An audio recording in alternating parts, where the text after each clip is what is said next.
Badira ia 4 mende, Bidasoako urek Kantauri itsasoarekin bat egiten duten txoko eder honetan jaio nintzela. Eta hemen jarraitzen dut, Larrun, Aiako Harri eta Jaizkibel mendiek babesturik. Asko idatzi eta hitz egin da nitaz. Gehiegi, akaso, baina tira, normala da oraindik ere zer esana ematea.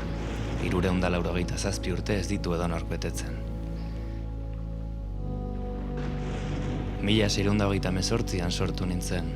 Nafarroako erresumak independentzia galdu zuenetik mende bat pasata eta Europa 30 urteko gerran murgilduta zegoelarik. Honen baitan, frantses tropek Bidasoa gurutzatu eta Hondarribia setiatu zuten. Luis XIIIaren armada, 79 egun luzez saiatu zen harresietan zulo bat irekitzen, baina Hondarribiko gizon eta emakumeek elkarrekin tinko utzi zioten hiribildua babesteari. Irailaren 7an amaitu zen amesgaizto hura, eta harrezkero, Hondarribiarrek irailaren 8 Guadalupera prozesioan igotzeko konpromesua hartu zuten. Hala eman nituen nire lehenbiziko pausoak, herritarren batasunaren ospakizun bilakatuz.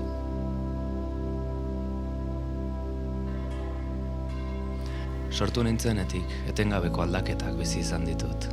Lehen urteetako prozesio hark, aurki egin zuen bat, Erdi Arotik Euskal Herrian egiten zen foru milizien armen ikuskapenarekin. Eta nire ibilbidean aurrera egin ahala, txibilitu eta danborren doinu alaiak gehitu zaizkit, eta auzo desberdinetako konpainiak sortu, desegin eta berriak eratzen joan dira.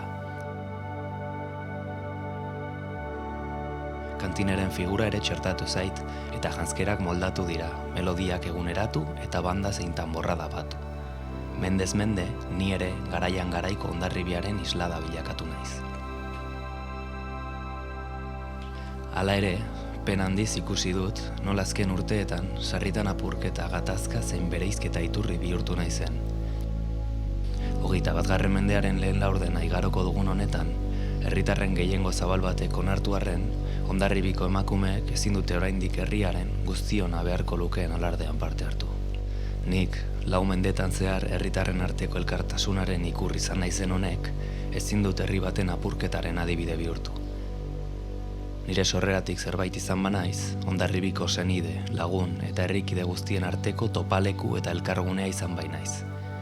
Alardea bakean eta batera ospatzeko ordua iritsi da, elkarrekin bizi dezagun.